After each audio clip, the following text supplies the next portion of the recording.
उत्तर प्रदेश को लेकर यहां पर 13 सीटों पर चुनावी तारीखों का ऐलान हो चुका है और 13 सीटों के जो आंकड़े हैं उस हिसाब से 13 सीटों पर किसका पलड़ा भारी नजर आ रहा है।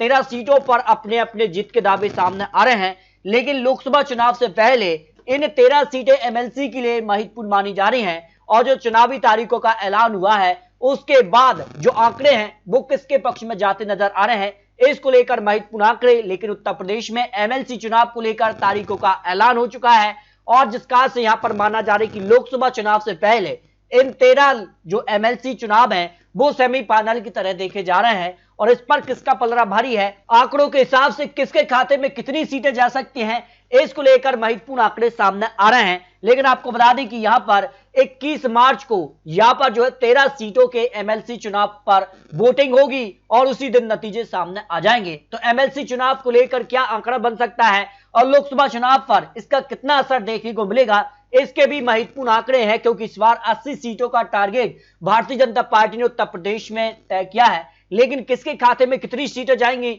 लोकसभा चुनाव, विधानसभा चुनाव और एमएलसी चुनाव पर अब सियासी गलियारों में हलचल तेज हो चुकी है। तो आंकड़े किसके पक्ष में जा रहे हैं, लेकिन जिस कारण से बात की गई है कि समाजवादी पार्टी और यहां पर कांग्रेस में यहां पर सीट शेयरिंग को लेकर बात बन गई है और उसके बाद माना जा रहा है कि इस बार क्या उत्तर प्रदेश में कुछ नया देखने को मिलेगा या फिर एक तरफा जीत भारतीय जनता पार्टी को मिलने जा रही है। लेकिन एमएलसी चुनाव की बात की जाए तो यहां पर जो है एनडीए गठबंधन के पास 100 एमएलसी में से यहां पर 84 हैं, बीजेपी के पास अपने 82 और 2 उनके गठबंधन को हैं। लेकिन इस बार अगर बात की जाए तो समाजवादी पार्टी के पास यहां पर जो है 9 है, कुल मिलाकर 16 अन्य से आ जाते हैं। और इस बार किसके खाते में कितनी सीटें जाएंगी, क्योंकि यहां पर बात की जाए तो समाजवादी पार्टी विधानसभा चुनाव में अब ज्यादा सीटों पर जीती है, उसके मुकाबले कितनी सीटें उनके पक्ष में जा सकते हैं। तो बात की जाए एमएलसी चुनाव आखिर होते कैसे हैं। एमएलसी चुनाव के लिए 13 सीटों का जो ऐलान हुआ है उसको लेकर 21 यहां पर मार्च को वोटिंग होने जा रही है यहां पर 13 सीटों के लिए। लेकिन अगर बात की जाए तो यहां पर बात की जाए 3 सीटों पर समाजवादी पार्टी आराम से जीत सकती है, लेकिन भारतीय जनता पार्टी यहां पर जो है करीब 9 सीटों पर आराम से जीत रही है। लेकिन 10वीं सीट जो है भारतीय जनता पार्टी के लिए मुश्किल है और समाजवादी पार्टी के लिए भी चौथी सीट के लिए यहां पर जो है काफी कड़ी टक्कर होगी। इसको लेकर आखिर चुनाव होते कैसे, इसको भी अगर आपको बताएं तो यहां पर 403 विधानसभा सीटें उत्तर प्रदेश से आती हैं और इसको लेकर अगर बात की जाए तो यहां पर 403 के लिए 13 सीटें प्लस 1 करके यानी यहां पर 14 जो यहां पर है आंकड़ा उसको भाग किया जाए तो 29 संख्या आती है। 29 विधायक यहां पर एक एमएलसी सीट के लिए तय कर देंगे। आप देखिए आंकड़ों के हिसाब से किसके पक्ष में कितनी सीटें जा रही हैं। अगर बात की जाए यहां पर भारतीय जनता पार्टी गठबंधन के लिए 277 विधायक उनके समर्थन में हैं। उस लिहाज से अगर देखा जाए आंकड़ा तो भारतीय जनता पार्टी यहां पर 29 गुणित अगर 9 किया जाए यहां पर तो आराम से जो है भारतीय जनता पार्टी करीब यहां पर 9 सीटें आराम से निकाल लेगी, 261 हो जाती है। अब अगर 10वीं सीट उनको यहां पर निकालनी है तो 10वीं सीट के लिए उनके पास यहां पर जो है विधायक है 277, लेकिन यहां पर आरएलडी से भी 9 विधायक भारतीय जनता पार्टी एनडीए गठबंधन में आते हैं। उस लिहाज से अगर बात की जाए तो आंकड़ा हो जाता है यहां पर जो है 286। अगर 286 आंकड़ा होता है तब भी भारतीय जनता पार्टी को यहां पर 10वीं सीट जीतने के लिए यहां पर 290 विधायक चाहिए, यानी अभी भी 4 विधायक और भारतीय जनता पार्टी को चाहिए 10वीं सीट के लिए। 9 सीटें आराम से निकाल रही है भारतीय जनता पार्टी, लेकिन 10वीं सीट के लिए यहां पर चुनाव कड़ी टक्कर यहां पर हो सकती है। अब देखिए अगर बात की जाए तो यहां पर 4 विधायक और चाहिए, तो 4 विधायक क्या समाजवादी पार्टी से टूटेंगे या फिर जो यहां पर विपक्ष है वो वहां से निकल कर आएंगे, तो वो काफी महत्वपूर्ण होता है। तो यहां पर काफी हलचल देखने को मिलेगी।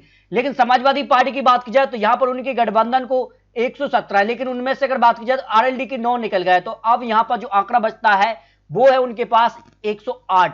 108 प्लस 5 की आदाय तो यहां पर 113 आंकड़ा उनका हो जाता है। अगर विपक्ष के भी उनको समर्थन कर देते हैं, 4 यहां पर जो सीटें हैं वो अभी खाली हैं। तो इस लिहाज से अगर बात की जाए तो समाजवादी पार्टी यहां पर जो है 3 सीटें आराम से निकाल रही है, लेकिन चौथी सीट के लिए उनको यहां पर बात की जाए तो 116 विधायकों की जरूरत हो जाती है समाजवादी पार्टी के लिए। अगर उनको चौथी सीट निकाली है उसके लिए 8 प्लस और यहां पर विधायक यहां पर ऐड करने होंगे समाजवादी पार्टी के लिए चौथी एमएलसी के लिए।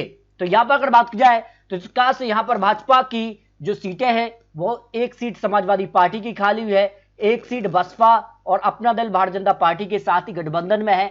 तो अगर बात की जाए तो यहां पर जो है 12 सीटें जो है भारतीय एनडीए की खाली हो रही है, और इसमें अगर बात की जाए तो भारतीय जनता पार्टी को 2 सीटों का नुकसान यहां पर हो सकता है। अगर 10वीं सीट भी वो निकाल लेते हैं तब यहां पर यह आंकड़ा है। इस हिसाब से अगर बात की जाए तो एमएलसी चुनाव में यहां पर करीब 9 से 10 सीटों पर भारतीय जनता पार्टी जो है जीत हासिल कर सकती है। लेकिन बीएसपी का इस बार जो है 0 सीट होगी। बीएसपी का भी यहां पर जो है एक सीट खाली हो रही है, लेकिन इस बार उनके पास केवल एक ही विधायक है। लेकिन उस लिहाज से अगर बात की जाए तो जो उनकी संख्या है अब वो एमएलसी में 0 हो जाएगी।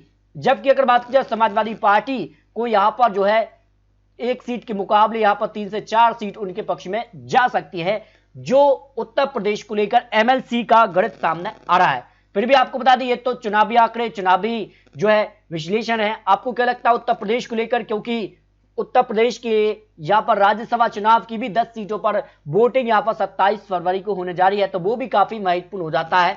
तो आपको क्या लगता है एमएलसी चुनाव में किसको कितनी सीटों पर जीत मिलेगा और उत्तर प्रदेश को लेकर क्या आंकड़ा हो सकता है, क्योंकि इन चुनावी नतीजे के लोकसभा चुनाव पर भी काफी असर देखने को मिलेंगे। तो आपको क्या लगता है, प्रिय रख सकते हैं। मिलते हैं दोस्तों और लेटेस्ट और महत्वपूर्ण विश्लेषण के साथ। तब तक के लिए जय हिंद, जय भारत।